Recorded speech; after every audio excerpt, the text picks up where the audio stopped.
Hello, everyone, and welcome back to my channel. Today, we're talking about something that I know so many of you have experienced: repeating the same painful patterns in love, in relationships, in finances, even in life itself. You might notice that you keep attracting the same partners who don't see you, situations that just drain you, or cycles of disappointment that feel all too familiar. In this video, I'm going to show you why that happens, the science about why these repeating loops continue to happen in your life, and most importantly, how to finally break free of them. So, for those of you who are new, I'm Sarah. I'm a certified medical intuitive, I'm a quantum healer, and a women's mentor for more than 20 years, helping women from all over the world uncover the root cause of their physical, emotional, and energetic struggles. I blend science, psychology, and spiritual wisdom to help you heal at the deepest level. So let's start with the basics. Why do these patterns keep repeating? Science and psychology have told us that our brain is wired for familiarity, not for happiness. Studies on attachment theory show us we unconsciously recreate the same emotional dynamics we experience in childhood because they feel known, even if they're painful. For example, if you grew up feeling abandoned, your nervous system will actually seek relationships that mirror abandonment because that's the template that your body recognized. If you felt unworthy as a child, you may keep finding yourself in jobs or relationships or any type of situation where you're overlooked or you overgive constantly just to prove your worth or prove to yourself. Betrayal was a part of your early story. Your nervous system will brace for it and ironically recreate the same in your adult life. So, neuroscience shows that 95% of our thoughts, emotions, and behaviors will run the subconscious. And that's why willpower alone rarely ever breaks patterns or cycles, because the root is way deeper than logic. And here's where ancient wisdom takes it even deeper. And I love this part. The sages have taught us for thousands of years that nothing in life is random, that these patterns don't just come from psychology or science, they are your soul's corrections. Every painful loop, whether it's love or work or your health, is your soul giving you another opportunity to transform. It's not punishment. It's not a coincidence. It's the precise classroom your soul signed up for, designed to guide you towards your highest potential. So while science tells us these patterns are subconscious programming, spiritual wisdom tells us that they're divine assignments. Both are true. And when you hold both, you understand the whole picture. So here's the third piece is your nervous system.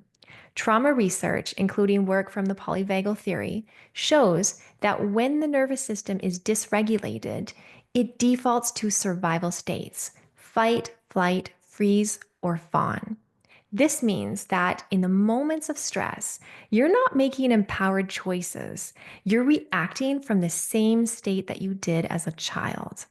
That's why patterns don't just live in our mind, they live in our body, they live in our shallow breathing, they live in our muscles, in our tension, in our digestion.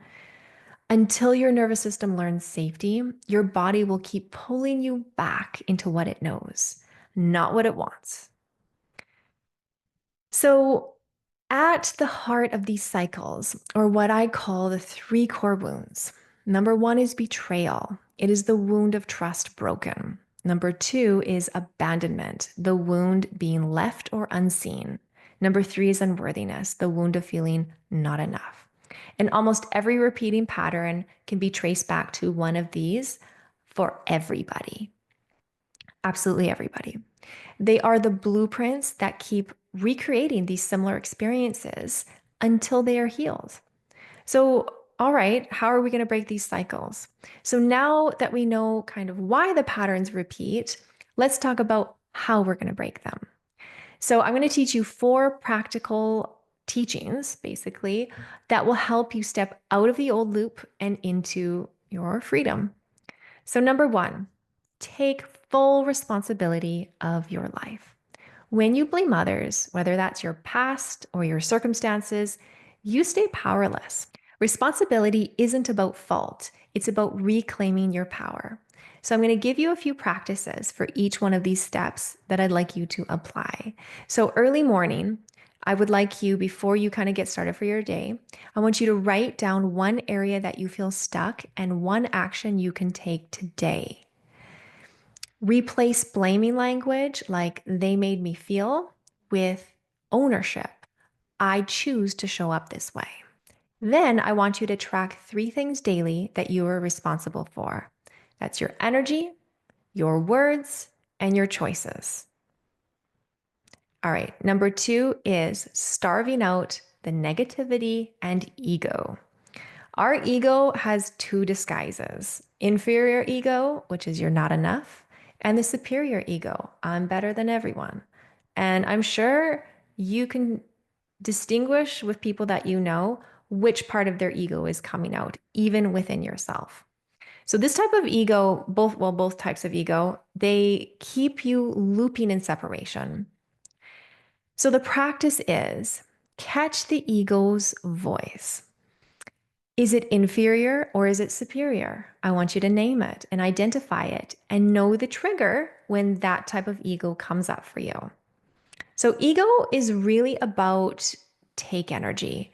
The ego is never fully fulfilled. So, it's constantly looking for energy from people, from places, from food, from money, from intimacy, from drama, from substances such as alcohol and prescription drugs, from fame, etc. It's endless. Starving it by not feeding it is pause. In those moments that you need to take energy, you're going to pause, take a breath, and replace it with doing the opposite. So, for example, when your ego is feeling lack or fear and needing to take, and if you're aware of this, as you become more aware of this, you're going to notice this. I want you to give instead, not because you have to give, but from the place of your soul. One of the highest levels of the soul is to give unconditionally without needing anything in return.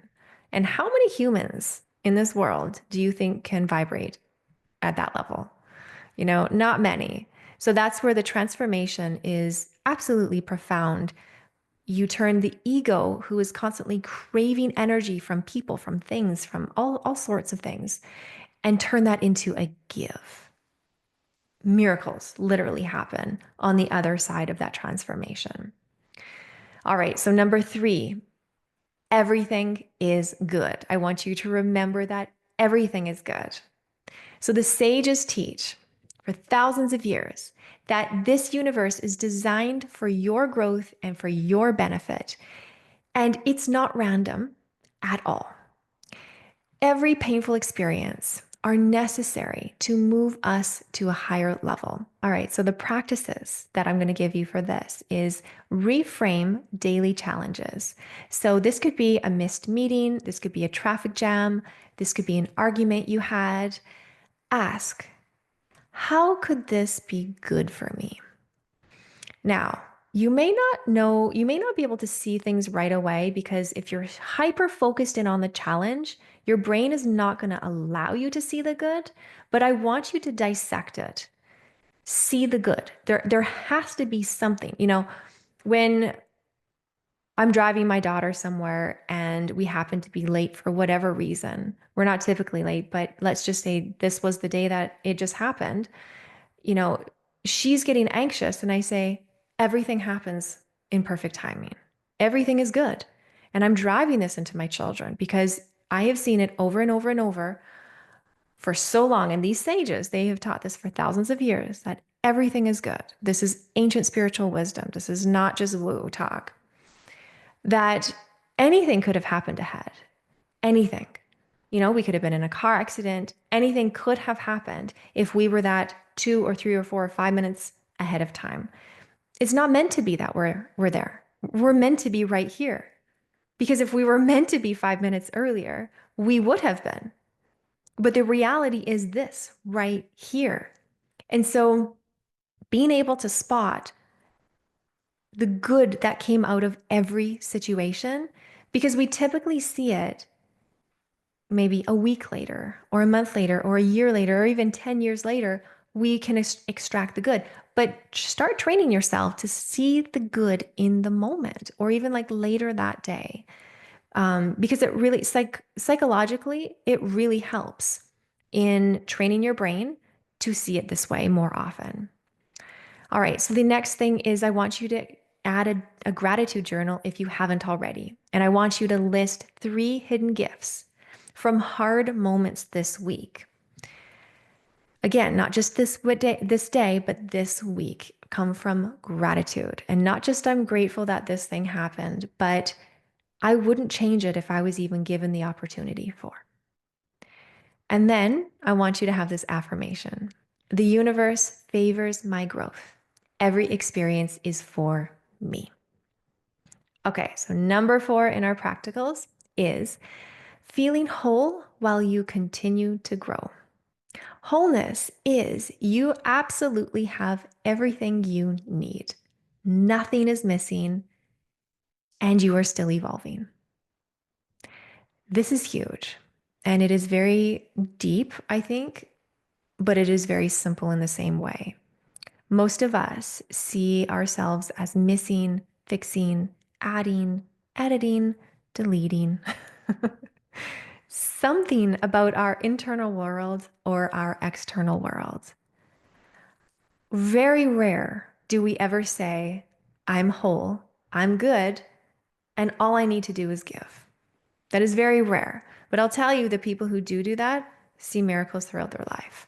They manifest instantly. Things just come to them. Money flows into their world effortlessly. They're not dealing with health struggles. It is a state of consciousness. It's not just a mindset thing. It is an absolute state of consciousness. So here are the steps you're going to take for this. Is mirror work. Look into your eyes in the mirror, and I want you to say, I am whole even as I grow. So of course, there's lots of growing we have to do. None of us are perfect. We have soul corrections. We're here to do a lot of work. But as you do it, come into that whole version of yourself, because you walk into your day differently.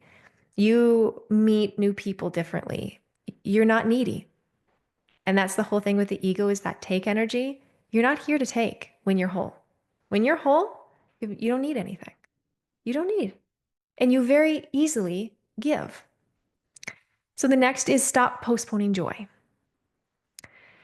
Choose one thing that you've kind of been putting aside in that I'm going to wait until one day scenario, and do it today. Because that brings out your wholeness even more when you just activate that joy essence within you. All right, and the next one is shift in perspective. And that is kind of what I just said, is most people in this world, they're always needing to fix and add and delete and edit something about themselves. Shift that perspective. Just be you. There's only one you. And you were designed exactly the way that the world needs you. These practices may feel simple, but when you live them and embody them, the shift is everything, and the results do show. All right, so just to recap: responsibility, starving the ego, certainty that all is good, and choosing wholeness. These are the steps that free you from repeating the same painful stories day after day, year after year, decade after decade. So remember this: patterns don't repeat because you're broken. They repeat because your soul is giving you another chance to rise. And when you take responsibility, and when you starve the ego and trust that everything is good, even when it looks bad, it's good, and choose to feel whole even while you grow, you stop living in reaction and you start living in creation. If this resonated with you, comment reset below so I know that you're ready to step out of the old loops and into alignment. And don't forget to like and subscribe, because I drop new videos each week on uncovering the root causes of your physical, emotional, energetic struggles so you can finally awaken to the most amazing life right in front of you.